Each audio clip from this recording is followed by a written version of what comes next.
Lord, saya merasakan bahwa belenggu akan dipatahkan di saat teduh bersama hari ini. Kita langsung buka firman Tuhan yang memerdekakan kita, yaitu di Injil Matius pasal yang ke-8. Matius 8 ayat yang ke-28 sampai 34, ambil catatan kita. Kita akan belajar firman. Beri judul begini, apa yang setan bisa dan tidak bisa lakukan kepada kita. Supaya kita hari ini mempelajari apa yang iblis bisa lakukan kepada kita, apa yang dia nggak bisa lakukan kepada kita. Supaya kita itu mengerti hak kita sebagai anak-anak Tuhan dan sebagai manusia yang punya pilihan. Cerita tentang dua orang yang kerasukan disembuhkan, saya bacakan. Setibanya di seberang, yaitu di daerah orang Gadara, datanglah dari pekuburan dua orang yang kerasukan setan menemui Yesus. Mereka sangat berbahaya, sehingga tidak seorang pun yang berani melalui jalan itu. Dan mereka itu pun berteriak katanya, apa urusanmu dengan kami, hai anak Allah? Adakah engkau kemari untuk menyiksa kami sebelum waktunya? Tidak jauh dari mereka itu sejumlah besar babi sedang mencari makan. Maka setan-setan itu meminta kepadanya, katanya, jika engkau mengusir kami, suruhlah kami pindah ke dalam kawanan babi itu. Yesus berkata kepada mereka, pergilah, lalu keluarlah mereka dan masuk ke dalam babi-babi itu. Maka terjunlah seluruh kawanan babi itu dari tepi jurang ke dalam danau dan mati di dalam air. Maka larilah penjaga-penjaga babi itu, dan setibanya di kota, diceritakannya lah segala sesuatu, juga tentang orang-orang yang kerasukan setan itu. Maka keluarlah seluruh kota mendapatkan Yesus, dan setelah mereka berjumpa dengan dia, mereka pun mendesak supaya ia meninggalkan daerah mereka. Pembahasan ini penting sekali, karena kita sedang dalam peperangan rohani, jadi jangan sampai kita lugu hati. Jangan sampai kita polos-polos nggak mengerti sebenarnya, ada sesuatu terjadi di alam roh, kita nggak usah ngeroh. Itu fakta kebenaran bahwa sebab peperangan kita bukan melawan darah dan daging, tapi melawan roh-roh jahat di udara. Jadi iblis itu berkuasa untuk melakukan sesuatu jikalau kita memberinya izin. Nah, hati-hati dengan tipu muslihatnya. Saya berdoa hari ini kita akan diajari untuk takut pada Tuhan, bukan takut sama setan. Tapi kita harus curiga sama setan. Kebanyakan kita malah curiga sama Tuhan. Salah dong. Saya juga harapkan lewat pengajaran ini kita nanti ada cleansing ya, ada pembersihan dari Roh Kudus, bukan secara individu saja. Kalau ada yang rasa rumahnya belum pernah dikuduskan, why not sekarang? Lewat online begini, tiada jarak dalam hadirat Tuhan.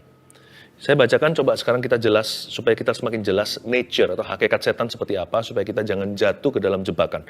Setibanya di seberang, yaitu di daerah orang Gadara, datanglah dari pekuburan dua orang yang kerasukan setan menemui Yesus. Jadi datang dari pekuburan, kenapa sih ya? Yang horor-horor itu suka sekali berlatar belakang kuburan. Why? Sebenarnya setan ada di mana-mana. Dia kan malaikat jatuh, sepertiga daripada malaikat di sorga. Nah, kenapa why the tombs? Kenapa kok di graveyard, di kuburan? Ada beberapa hal ya. Demons love death. Jadi kita harus pahami bahwa setan itu atau iblis suka sekali dengan yang bau-bau kematian. Dan itulah sebabnya hati-hati dengan tahayul orang mati. Jangan-jangan buka celah untuk setan. Kalau Anda bermimpi seseorang yang Anda kasih, baik dia sudah kenal Tuhan atau belum waktu meninggal dunia. Kalau dia datang berkata, aku kelaparan, kedinginan, maukah kamu kasih aku baju, makanan, dan sebagainya. Atau mengganggu kita dalam pikiran orang-orang sudah mati. Karena orang mati nggak bisa menyeberangi. Ada satu jurang tak terseberangkan. Jadi itu bukan mereka. Roh jahat bisa memalsu muka untuk mengganggu Anda, untuk main dengan belas kasih Anda atau memancing-mancing perasaan Anda supaya abu-abu, supaya Anda susah sekali fokus ke firman dan bertumbuh. Hati-hati dengan yang seperti itu. Dan juga hati-hati dengan segala sesuatu yang sifatnya kematian dalam dirimu. Apa yang Tuhan suruh mati kok Anda hidupkan, jangan-jangan undang setan. Dosa contohnya, kebiasaan buruk. Kalau kita memang jatuh, cepat-cepat bangkit kembali. Jangan kasih kesempatan lebih. Sebab kalau kita jatuh aja sebenarnya iblis sudah bekerja. Cepat berbalik pada Tuhan. Darah Yesus masih membasuh. Kata-kata hampa. Jadi be careful dengan itu. Negatif. Aduh, orang yang negatif itu sudah mati sih sebenarnya. Hati-hati dengan kuburan-kuburan di hidupmu ya. Selain itu kuburan adalah tempat yang lonely. Bahaya orang yang suka menyendiri, yang tidak punya community. Tadi di awal-awal waktu kesaksian saya senang sekali menceritakan, membacakan kesaksian-kesaksian Anda. Yang ini sudah bergabung CG, punya komunitas rohani gitu. Gereja Mawar Sharon sangat bersedia, gereja yang saya gembalakan, untuk menjadi keluarga rohani Anda. Dan ini Orang yang sendirian gitu itu paling bahaya, apalagi kalau kena depresi. Karena iblis itu suka pekuburan. Mengapa? Karena di situ lonely. Dia suka sekali, karena dia adalah roh yang mengembara. Dia paling pandai membuat kita penasaran kalau kita tidak berpegang teguh pada pengharapan. Selain itu, kenapa kuburan? Karena itu membangkitkan superstisi. Seolah-olah orang mati masih hidup, karena setan itu roh yang sesat. Dia suka sekali memberi kita pikiran-pikiran yang tidak sesuai dengan firman Tuhan. Hal-hal yang di Alkitabiah, dia paling pandai bermain di area itu untuk membuat Anda dan saya tidak pasti. Karena itu pegang teguh sama firman Tuhan. Ini satu-satunya yang nggak bisa diapa-apakan sama dia. Kita menang karena firman. Karena kita kuat dalam firman, kita mengalahkan si jahat. Jadi jangan pakai pengertian sendiri. Nggak menang, nggak. Dia hidup lebih lama. Iblis sudah ada di Taman Eden. Bahkan sebelumnya. Jangan pakai hikmatmu. Pakai firman Tuhan dan biarkan Roh Kudus yang memakaimu. Nah di sini dikatakan setibanya di seberang, yaitu di daerah orang Gadara. Datanglah dari pekuburan berapa orang? 2 orang yang kerasukan setan menemui Yesus. Kita pernah baca di bagian lain di kitab Injil, di mana dikatakan bahwa ada 1 orang dan setan di dalamnya mengaku dia adalah legion, atau kira-kira sekitar berjumlah 4-6 ribu roh jahat di dalam tubuh. Itu ngeri sekali. Tapi di dalam cerita ini unik sekali, ada 2. Loh kok bisa? Anda harus tahu ya, partners in crime atau mitra dalam kejahatan. Setan tuh nggak pernah ingin hanya merasuki 1 orang. Kalau dia masuk di 1 orang, dia ingin memporak-porandakan seluruh keluargamu. Makanya itu, kalau setan ada orang, Tuhan juga punya orang di dalam satu rumah tangga. Barang siapa percaya kepada Yesus, Kisah Para Rasul ayat 16, pasal 16 ayat 31, seisi rumah tangganya pun bisa diselamatkan oleh Tuhan. Itulah sebabnya jangan jadi alat setan. Jangan biarkan hatimu kosong, isi dengan firman. Karena selalu ada transferan. Jadi 2 orang di sini itu salah satunya adalah yang di cover di bagian lain di kitab Injil. Jadi si legion itu adalah salah satu. Namun satunya lagi adalah transferan. Selalu begitu. Tuhan kan bilang apa? Setan itu mengembara, mencari tempat yang kering. Tapi kalau dia sudah bosan di sana, dia cari rumah. Rumah itu manusia lah. Itu jiwa kita yang dia paling suka. Dia bisa masuk barang, di sini masuk babi. Ya, dia bisa aja tinggal di rumah yang haunted, rumah yang dihantui. Tapi itu nggak seberapa. Yang dia inginkan adalah gambar dan rupa Allah, yaitu manusia. Jiwa kita itu loh, dia paling suka untuk memberontak kepada penciptanya. Dia ajak kita. Makanya jangan mau. Ya. Nah, salah satunya itu si legion ini, tapi satunya lagi itu transferan. Jadi hati-hati dengan begitu. Juga hati-hati kalau kita itu bergaul dengan orang-orang yang salah, merusak sekali kebiasaan baik kita. Pergaulan buruk. Lihat orang negatif itu ya, cepat sekali ya. Second hand smoking. Kita sendiri nggak merokok, tapi kena kanker paru-paru. Padahal hanya menghirup saja. Mendengarkan hal-hal yang tidak terbukti, yang negatif. Kita jadi kepahitan, padahal kita sendiri nggak punya isu dengan orang itu. Be careful dengan itu. Transferan itu terjadi. Bukan berarti kita kemana-mana ketakutan ya. Seperti orang yang paranoid gitu. Kalau setan nggak bisa pakai, soalnya setan nggak bisa diusir memakai hand sanitizer. itu kuman. Tapi kalau setan nggak bisa, harus dengan iman.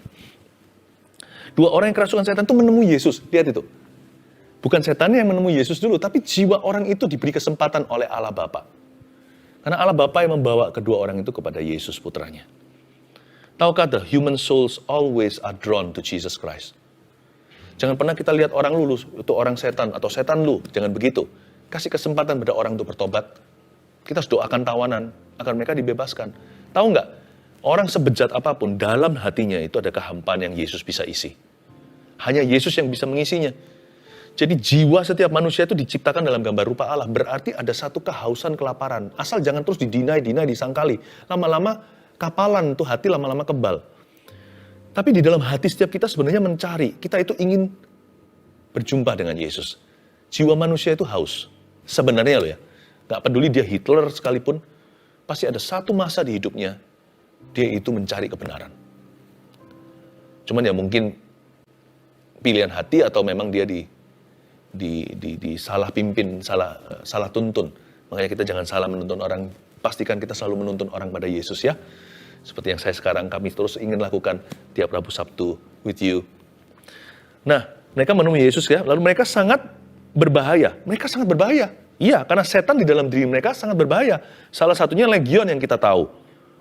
Mereka sangat berbahaya. Why? Setan sangat berbahaya. Setan itu adalah intelligent beings. Supaya kita mengerti siapa dia. Dia itu malaikat yang jatuh, dia itu cerdik. Dia itu sangat-sangat licik. Makanya ada pepatah cerdik seperti ular. Sebenarnya ambil positifnya. Tetapi sebenarnya dia itu intelijennya itu dihinggapi evil. Dia bukan hanya pandai pintar, tapi dia itu sangat jahat. Makanya sangat berbahaya sekali. Orang kesurupan memang orang gila. Tapi setannya nggak gila. Setan yang waras yang bisa buat orang gila. Tapi warasnya dia itu waras jahat. Hati-hati dengan mastermind ini. Karena itu kita jangan sok-sok jago gitu ya. Wah, kita ejek-ejek. Kita lihat rumah berhantu, kita ejek-ejek. Ngapain sih? Kalau kita lawan setan nggak usah kampungan. Kalau kita lawan setan, kita berwibawa. Kita lawan setan itu sebagai royalty, sebagai bangsawan. Nggak usah ngomong, setan begini-begitu. Bisa aja Anda melayani dia dengan ejek-ejek dia, setan tuh licik sekali. Dia bisa pakai kelemahanmu atau kesoktahuan seseorang untuk nanti senjata makan Tuhan. Dia nggak keberatan kok kalau dihina-hina. Asal orang itu sumpah serapah, udah jadi miliknya. Orang yang ngaku-ngaku, anti setan, lalu habis itu pengikut setan siapa gitu, kita bunuh. Orang itu jadi pembunuh, udah jadi pengikut setan juga. Yang lebih bahaya daripada gereja setan itu apa? Orang yang nggak menyadari bahwa dia sedang menyerahkan kehendaknya kepada setan. Itu yang lebih bahaya. Kalau yang jelas-jelas nampak, itu tengking saja. Dia bolos itu dalam Alkitab. Dikatakan salah satu nama setan itu artinya kelicikan, itu artinya hasutan, dan itu tidak kelihatan. Itu seperti Petrus yang bilang sama Yesus, don't go to the cross, jangan pergi ke salib. Yesus tahu siapa yang berbicara di balik itu. Kiranya pikiran Petrus, bukan. Dia tegur, kamu iblis, kamu mikirkan pikiran manusia, bahaya. Dia bolos itu pikiran manusia, yang seolah-olah pikiran kita, padahal itu adalah hasutan. Nah, itulah sebabnya kadang-kadang kita bisa, setan lewat kata orang, suami istri bisa geger besar. Si istri ngomong suaminya memang tersinggungan, lagi nggak jaga hati, mungkin hari itu bolong-bolong kali persekutuannya dengan Tuhan Yesus. Jadi si ngomong tonasinya bisa beda di telinga sang suami, marahlah. Ya. Karena sudah memang aslinya tersinggungan, jadi apapun rada salah. Coba kalau kita lagi bahagia, orang nggak kasar aja kita nggak kerasa. Karena hati gembira adalah obat, lalu sukacita Tuhan adalah kekuatan. Makanya itu kalau orang sudah galau hatinya, udah kesel gitu, sumpek gitu ya. Biasanya pikirannya udah enggak. Apalagi kalau kosong, pikiran itu dibuat ngelamun melulu, atau mikirkan yang enggak, atau mikiran fantasi sesuatu yang enggak bisa dia miliki. Hati-hati dengan pikiran-pikiranmu medan perang. Nah, dia sangat berbahaya. Kenapa? He's very evil. Karena itu kita enggak usah pakai cara kampungan, ejek-ejek atau apa, hina-hina, enggak perlu. Kita tahu itu salah, itu bukan urusanku, itu bukan urusanku, saya nggak bisa mana-mana kejar setan, nggak usah kemana-mana cerita. Meskipun kita diberikan karunia untuk melakukan pelayanan kelepasan, udah, dokter nggak pulang terus cerita tentang pasiennya melulu. Justru curiga nih, orang yang kemana-mana ceritakan, wah dia adventure-nya atau petualangannya mengusir setan. Jangan-jangan setan jadi dunianya. Kemana-mana itu cerita tentang Tuhan. Sudah kelepasan, doain satu orang, dia bebas, ya udah puji Tuhan, kemuliaan itu Tuhan, jangan dicuri lagi. Udah gak usah kemana-mana duniamu Tuhan. Yang mendarat aja kalau ketemu orang, gak usah ngeroh. Ya, padahal orang itu jagoannya Tuhan. Melepaskan banyak orang dari kuasa setan. Malah orang yang jago di mata Tuhan itu rendah hati. Ya, be careful ya, dengan yang kayak gini kan banyak orang Kristen, anak-anak Tuhan itu gak bijak. Gak bijak juga lidahnya. Karena setan itu sangat berbahaya. You have to know this. You have to respect your enemy. Saya tidak ajarkan kita menghormati setan, enggak. Tapi ini pepatah aja. We have to respect our enemy to defeat him. Kita harus bisa respect dulu kelebihannya apa untuk kita bisa mengalahkannya. Saya tidak ajari kita menghormati setan, apalagi menghargainya. Tapi saya ajari kita untuk jangan ngawur. Kita, bahkan malaikat Tuhan pun menghardik Lucifer. Dia berkata, Tuhan menghardikmu. Dia nggak sembarang menghujat sesuatu yang dia tidak tahu. Tuhan menghadikmu, pakai nama Tuhan, pakai kebenaran, pakai buah-buah roh, pakai wibawa urapan, bukan pakai sembarang omong. Karena itu dia sangat berbahaya, sehingga tidak seorang pun yang berani melalui jalan itu. Nah, setan itu bisa berbuat apa sih bahaya? Sebenarnya dia itu nggak bisa berbuat apa-apa sama kita kalau kita nggak buka celah. Jadi kalau kita membuka celah, he can still kill and destroy. Dia bisa mencuri, membunuh, membinasakan. Nah, nanti saya akan jelaskan ayat 29 dulu. Dan mereka itu pun berteriak katanya, apa urusanmu dengan kami, hai anak Allah? Adakah engkau kemari untuk menyiksa kami sebelum waktunya? Kata sebelum waktunya ini luar biasa. Ini menunjuk kepada limited time atau waktu yang terbatas. Iblis itu, saya tahu bahwa iblis itu mengerti bahwa waktunya itu sangat dibatasi. Anehnya, anak-anak Tuhan malah buang-buang waktu. Malah sukanya menyia-nyiakan waktu, muter-muter melulu. Kerohanian juga gitu. Pikirannya juga seperti itu. Kerdil terus, nggak pernah dewasa rohani. Muter-muter di sana terus. Perasaannya dimainkan terus. Aneh ya. Setan itu tahu waktunya itu singkat. Karena itu dia kerja keras untuk menyesatkan dunia. Mencuri, membunuh, membinasakan. Anak-anak Tuhan, ogah-ogahan sama Tuhan. Kita ini nggak mau dewasa-dewasa, padahal dewasa itu pilihan. Pikiran melulu di kubangan tersebut. Nggak cuma itu, nggak hanya itu saja. Tapi banyak anak-anak Tuhan itu suka mengulur-ngulur ketaatan. Tuhan suruh begini, nanti aja, besok aja. Tuhan suruh doakan orang itu, ya gimana kalau nanti dia tolak saya. Aduh, banyak sekali alasannya. Jangan-jangan setan lebih profesional mengerjakan misinya yang salah daripada kita mengerjakan misi kita yang benar dalam kehidupan ini. Ayo berbuah. Hari-hari ke depan lawan arus, berbuah dengan sengaja. Ya, bukannya jangan mau kalah sama setan, bukan. Sama seperti iblis mengerti waktu terbatas, kita juga tahu kita nggak selamanya hidup, waktu kita dibatasi. Orang lain itu loh bergantung kita gimana mereka bisa diberkati, bahkan akan ada orang-orang yang kita tuntun pada Tuhan, itu pun waktunya nggak forever with you and me. Mereka tidak akan selamanya bersama dengan kita. Kita juga tidak selamanya bersama dengan mereka. Whatever God has asked you to do, apapun yang Tuhan minta Anda lakukan, do it today.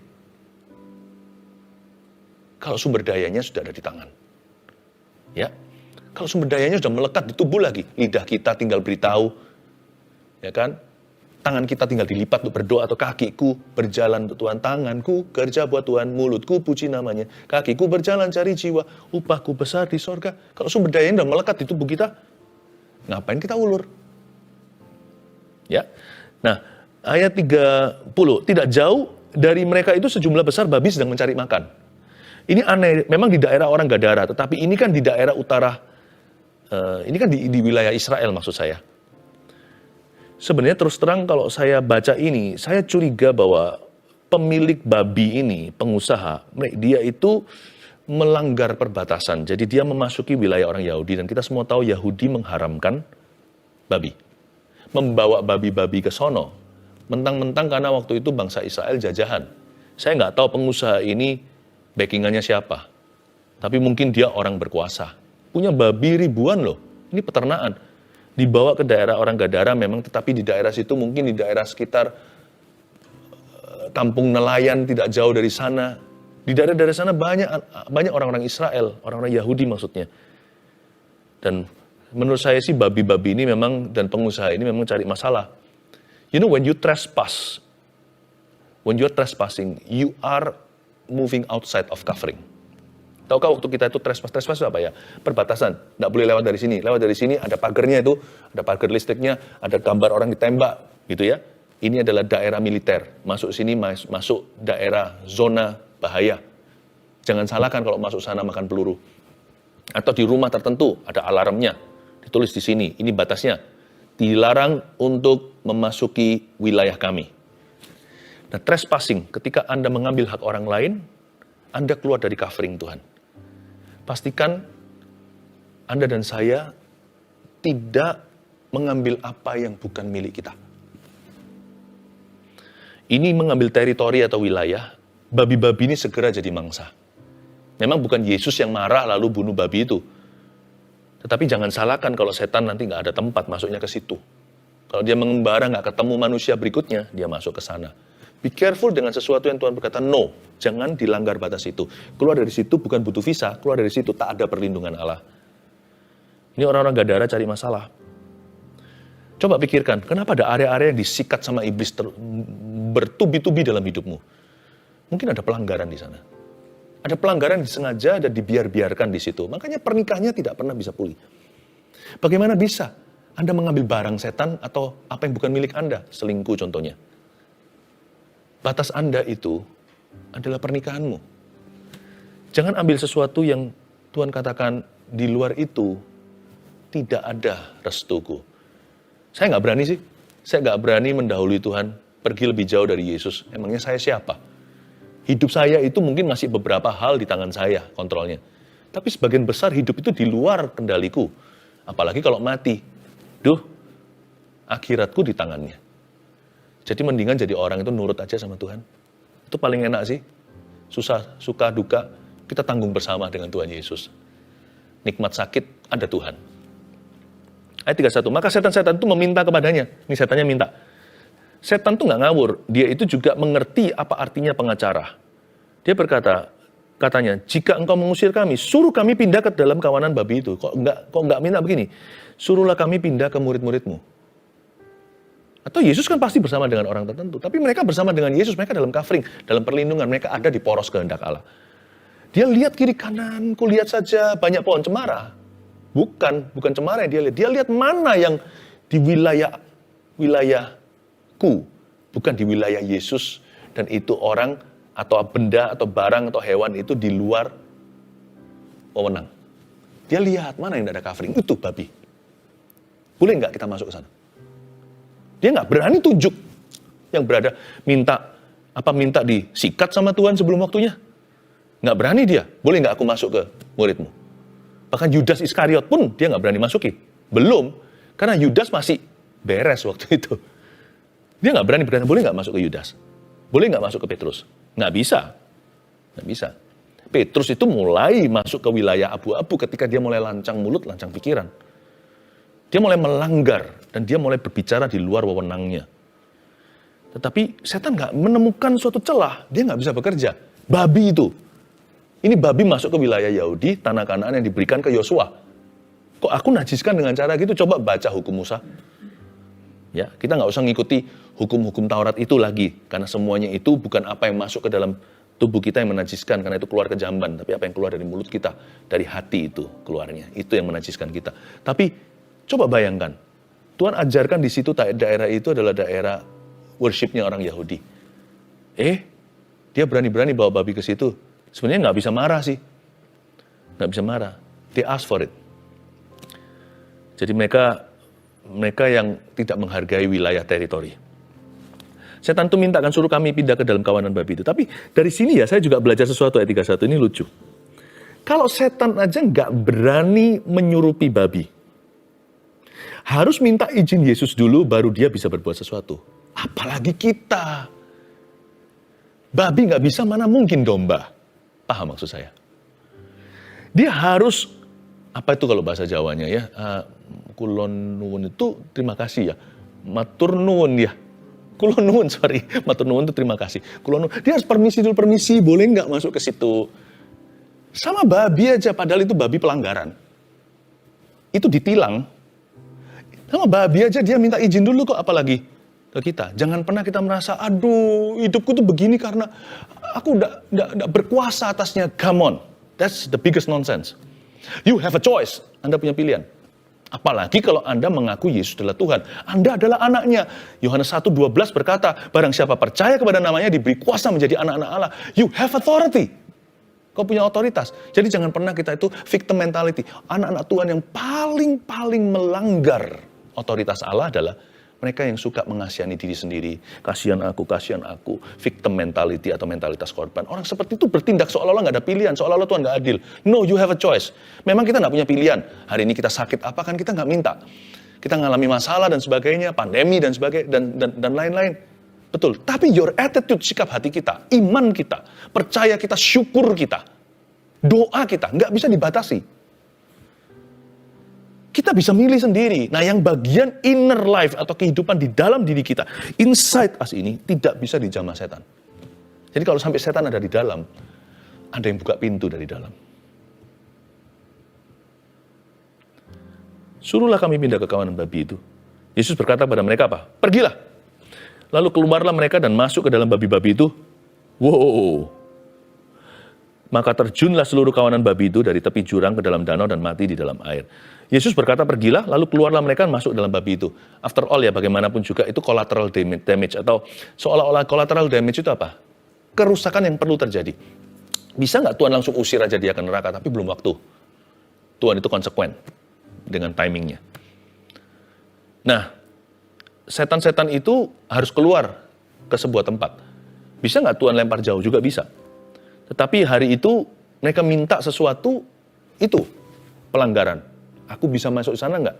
Dan Tuhan melihat itu bukan manusia, bukan masuk ke dalam pemilik peternakan loh ya. Tuhan masih lindungi si manusia itu, meskipun dia melanggar. Nggak tahu apakah dia sengaja, truknya itu ogal-ogalan di jalan, lalu nabrak satu mobil kecil lalu mati. Itu yang nanti yang disuruh tanggung jawab. Pemiliknya juga, bukan hanya pengemudi. Saya nggak tahu apakah ada kesengajaan atau tidak, tapi Tuhan masih melindungi keluarga pemilik peternakan babi atau kampung halamannya. Namun waktu mereka minta ke babi itu Tuhan kasih, itu seperti seolah-olah kalau orang itu operasi, harus amputasi demi menyelamatkan seluruh tubuh. Tuhan izinkan setan-setan itu masuk ke dalam babi. Maka terjunlah seluruh kawanan babi itu dari tepi jurang ke dalam danau dan mati di dalam air. Alias bunuh diri massal. Saya sempat waktu baca ini, saya berpikir begini. Saya penasaran, kenapa ya? Waktu setan tadi itu berada di dalam tubuh dua manusia di pekuburan, kok nggak berani melakukan yang sama ketika mereka masuk ke dalam babi? Waktu masuk ke dalam babi, nggak babi bu, nggak basa-basi, langsung pergi ke tepi. Lompat dari jurang, mati dalam air, di dalam danau. Mungkin matinya waktu kena impact di air, karena mungkin itu tebing tinggi. Atau mungkin dia mati lemas karena drowning, atau dia tenggelam di dalamnya. Pokoknya si setan bunuh diri ikan babi. Kenapa dua orang itu legion lagi nggak mati-mati? You want to know why? Karena manusia diciptakan dalam gambaran rupa Allah. Setan itu setiap incinya dia harus minta izin dulu sama Tuhan. Sama babi diizinkan tapi dia bisa langsung terjun. Sama orang nggak berani. Harusnya dia mau terjunkan tuh orang. Dari dulu-dulunya orang yang mau dia terjunkan. Tapi setan nggak berhak ngambil nyawanya. Makanya itu saya peringatkan orang yang bunuh diri itu, Anda juga tidak punya hak untuk ambil nyawamu. Setan aja nggak bisa ambil nyawamu. Jangan terhilang selama-lamanya ya, dengan mencuri nyawamu dari tangan Yesus yang berhak mengatakan kapan Anda dan saya mati. Kita aja nggak berhak untuk mengatakan kapan kita hidup kok. Siapa yang pernah tahu? Siapa ada rencana di agendanya sebelumnya, minggu depan aku mau lahir ke dunia? Nggak ada. Kita nggak ingat kok kita di perut mama. Maka larilah penjaga-penjaga babi itu ayat 33. Dan setibanya di kota, diceritakannya lah segala sesuatu juga tentang orang-orang yang kerasukan setan itu, ayat 33. Nah, penjaga-penjaga babi itu lari, staf-stafnya. Setiba di kota, diceritakannya segala sesuatu. Tuhan itu baik ya. Ini adalah episode di ayat 33 diizinkan. Karena Tuhan itu nggak pernah memaksa. Tuhan itu selalu memberi kita the benefit of the doubt. Atau Tuhan selalu memberikan kepada kita hak untuk mempertanyakan. Jadi ketika mereka cerita, semua orang di kota itu bisa mempertimbangkan semua kejadian ini. Apakah mereka lebih mementingkan kerugian atau mereka menyadari mereka telah melanggar teritori Yahudi? Apakah mereka itu eman nih ceritanya sayang sama harta atau mereka lebih sayang pada jiwa? Apa mereka melihat ini sebagai kesempatan? Ternyata roh jahat itu bisa diusir. Mereka sendiri pasti orang Gadara ini penuh superstisi. Mereka bisa melihat, oh terang Injil, berarti ini bukan good luck atau bad luck yang kutakuti. Bisakah mereka melihat Yesus sebagai sumber berkat dan Tuhan bisa mengembalikan semua babi-babi yang mati itu? Ya, Tuhan bisa mengembalikan rezeki. Mereka punya pilihan. Tapi sayangnya mereka melakukan satu kesalahan besar, yaitu mereka memanjatkan doa sengaja. Doa mereka didengar Tuhan dan Tuhan meninggalkan mereka. Apa doa mereka? Dan setelah mereka, maka ayat 34, keluarlah seluruh kota mendapatkan Yesus. Nggak tanggung ya, seluruh kota. Berarti ini sudah konspirasi bersama, rusak pun rame-rame, menolak Tuhan pun bersama-sama. The whole city was united in rebellion. Seluruh kota itu bergabung untuk memberontak kepada pemerintahan Tuhan. Dan setelah mereka berjumpa dengan dia, mereka pun mendesak supaya ia meninggalkan daerah mereka. Ngeri nggak? Setelah mereka berjumpa dengan dia, padahal jumpa sama Tuhan loh. Ini muka dengan muka, fisik lagi. Kayak kita kan dengan iman. Ternyata seseorang mengalami pengalaman perjumpaan dengan Tuhan ajaib sekalipun atau supranatural, tidak menjamin orang itu akan bertobat. Ternyata repentance is a choice. Tuhan tidak pernah memaksa kita bertobat. Pertobatan itu sebuah pilihan. Dan mereka semua mendesak supaya ia meninggalkan daerah mereka. Kata mendesak di situ kesannya adalah mereka berdoa. They pray to Jesus, leave us. Ini yang lebih mengerikan daripada legion dan 2 orang kesetanan yang sangat berbahaya. Yaitu menyerahkan kehendak bebasmu kepada iblis. Yang ini nggak perlu orang kesurupan. Ini membuka pintu dari dalam. Bukan kepada Yesus celakanya. Tapi kepada kehendakmu sendiri. Kepada egonya. Kepada nafsu duniawi. Lalu pada ujungnya. Semua itu produk-produknya. Membukakan hati kepada setan yang akan menguasai jiwa seseorang, yaitu musuh Tuhan. The whole town gave their will to Satan. Seluruh kota itu menyerahkan kehendaknya kepada iblis tanpa kesurupan. 3 poin sederhana saya selesai. Ini agak panjang, Anda catat ya. Yang pertama, setan bisa mencuri, membunuh, bahkan membinasakan jika kita terus membuka celah. Ini hal pertama yang setan bisa lakukan kepada kita. Saya akan cover dulu yang setan bisa lakukan. Lalu nanti saya jelaskan yang setan nggak bisa lakukan pada kita. Yang dia bisa lakukan adalah setan bisa mencuri, membunuh, bahkan membinasakan jika kita terus membuka celah. Ada kata terus ya. Kalau kita terus-menerus, sekali aja langsung kesurupan, kayaknya nggak begitu sih. Kerasukan itu ada langkah-langkahnya. Nggak sampai totalitas begitu. Itu sudah dari yang enteng-enteng jadi berat-berat. Yang kedua, manusia punya masa anugerah. Maka itu jangan sia-siakan hidup atau mencobai Allah. Itu loh bedanya kita sama hewan. Dia cemplung langsung. Tapi kita itu dikasih kesempatan karena kita itu punya masa anugerah dicipta dalam gambaran rupa Allah. Tapi jangan sia-siakan hidupmu. Hidup itu kesempatan. Apalagi mencobai Allah. Jika jatuh, cepat bangkit lagi. Jikalau jauh, cepat kembali. Nah memang manusia kita bisa aja melepas kehendak kita sudah dijajah jikalau kita sudah di taraf terbelenggu atau kesurupan. Kalau sudah di taraf tertentu, sudah kronis itu. Tahu nggak? Infeksi saja bisa mematikan kalau dibiarkan. Sakit mah aja bisa bahaya. Sakit mah, kamu kan cuma biasa gitu aja. Nggak pingin makan, nggak nafsu makan, mual dan sebagainya. Tapi kalau apapun juga, kalau dibiarkan terus-menerus, dia bisa jadi sesuatu yang membinasakan. Karena itu jangan sia-siakan hidupmu ya. Di taraf tertentu kehendakmu sudah bukan milikmu. Makanya itu latihan. Yang ketiga, setan tidak bisa memaksa kita. Sebab kehendak bebas adalah kedaulatan manusia. Ternyata manusia itu punya kedaulatan loh. Bedanya sama Tuhan. Tuhan punya daulat atas hidup kita. Atas hidup bumi dan seisinya, hidup dan mati orang. Tapi kita punya kedaulatan namanya hak bebas kita. Nah ini harus kita sengaja berikan ke Tuhan. Tiap kali, setiap kejadian, setiap hal yang kita rasakan. Apapun yang kita hadapi, setiap hari, setiap waktu, setiap saat, tiap pagi, malam sebelum tidur, serahkan terus kehendak bebasmu kepada Tuhan. Lord, I surrender my will to you. Not my will, but your will be done. Tuhan, ku serahkan kehendakku kepadamu, biarkan kehendakmu yang jadi, bukan kehendakku. Karena kedaulatan itu milik kita. Bahkan Tuhan serahkan kuncinya, bukan milik Tuhan. Segala sesuatu milik Tuhan, iya. Tapi Tuhan serahkan. Kehendak bebas, kedaulatan kita. Jadi dengan kehendak bebasmu, apakah Anda memilih untuk memuji atau menggerutu? Percaya atau menghujat? Mengasihi atau membenci? Jujur atau menipu? You choose. Dan dibalik semua pilihan Anda, Tuhan melihat. Dan suatu hari Anda dan saya harus mempertanggungjawabkan. Saya mau jadi anak Tuhan, nggak mau jadi anak setan. Saya percaya Anda juga sama. Haleluya, mari kita sama-sama menghampiri Tuhan. Darah Yesus akan membasuh kita.